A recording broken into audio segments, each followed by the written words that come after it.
questions. The honourable member from Regina Capel. After 8 years, it's clear this NDP-Liberal Prime Minister is not worth the cost. And it's not just grocery prices that have skyrocketed in the last year. It's Jamaican vacations too, Mr. Speaker. The tab for the Prime Minister's trip this year came in at over $230,000, an increase of 42%. And of course, while Canadians have to pay higher prices themselves, he gets to pass his bill on to taxpayers. And now they have to pay the bill for his high carbon hypocrisy and the 23% tax hike that is coming. He's refused to cancel the hike. Will he at least let Canadians decide for themselves and call a carbon tax election?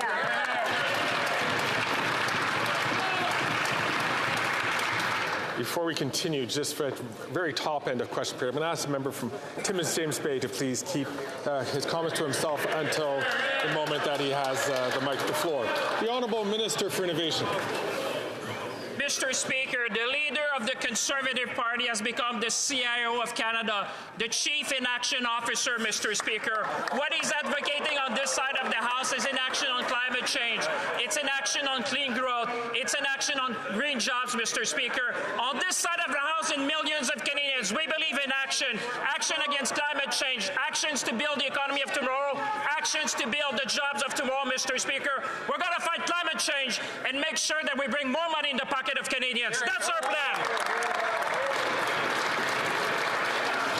Again, I'm going to ask members to be very careful about ascribing acronyms or names to other honourable members. The honourable member from Regina Capel.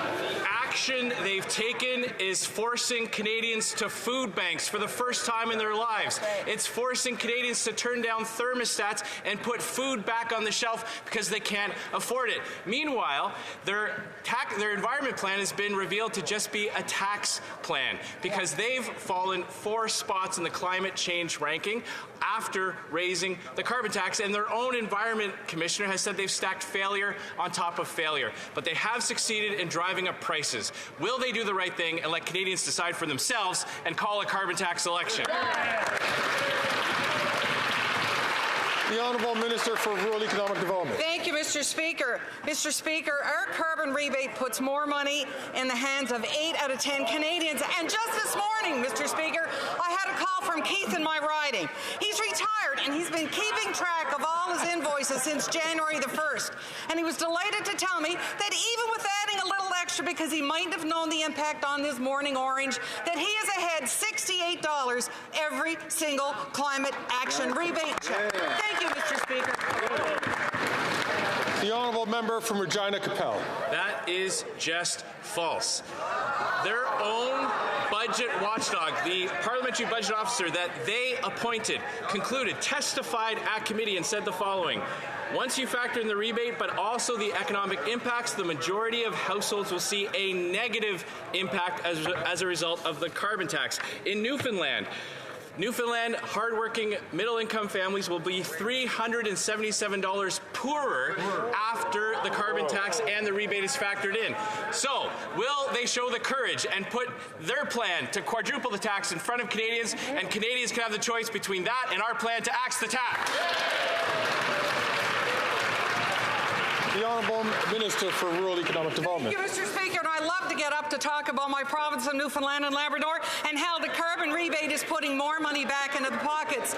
With the rural top-up, Mr. Speaker, in April 15th, the average family of 4 in my riding all throughout Newfoundland and Labrador outside of St. John's will be getting $1,430 a year to offset prices. And, Mr. Speaker, we've got another benefit.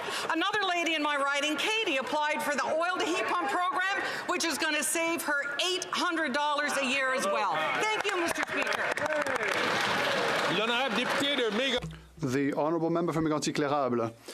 Mr. Speaker, after 8 years, this Prime Minister is simply not worth the support he receives from the Bloc Québécois. How can the Bloc Québécois support a Prime Minister who has doubled our national debt? How can the Bloc Québécois support a Prime Minister who has doubled the cost of housing for Quebecers? How can the Bloc Québécois support a Prime Minister who has forced hundreds of thousands of Quebecers to food banks? My question to the Prime Minister, what did he promise to the Bloc to save his career and his government? The Honourable Minister for Innovation. Mr. Speaker, for the thousands of Canadians who are watching us today on TV, it's clear. You hear the party of inaction on the other side, Mr. Speaker. Their strategy is inaction to counter climate change, inaction against economic growth, inaction in order to create jobs.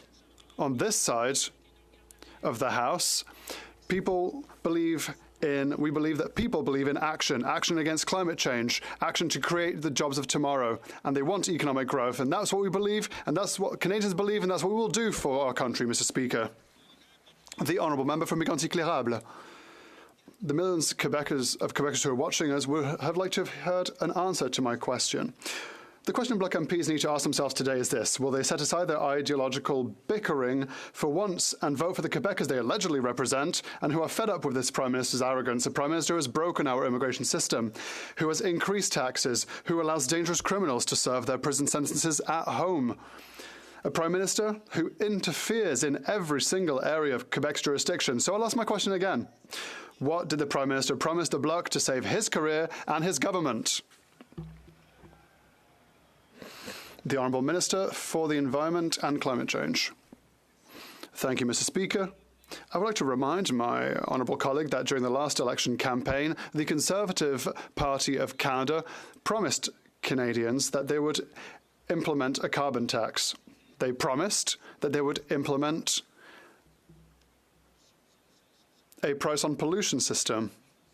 Not only that, through you, Mr. Speaker, I would like to remind the honourable member that he just has to look behind him, who was a minister in the Quebec government who actually adopted such a measure and who fought against climate change. Just ask her what she thinks about it.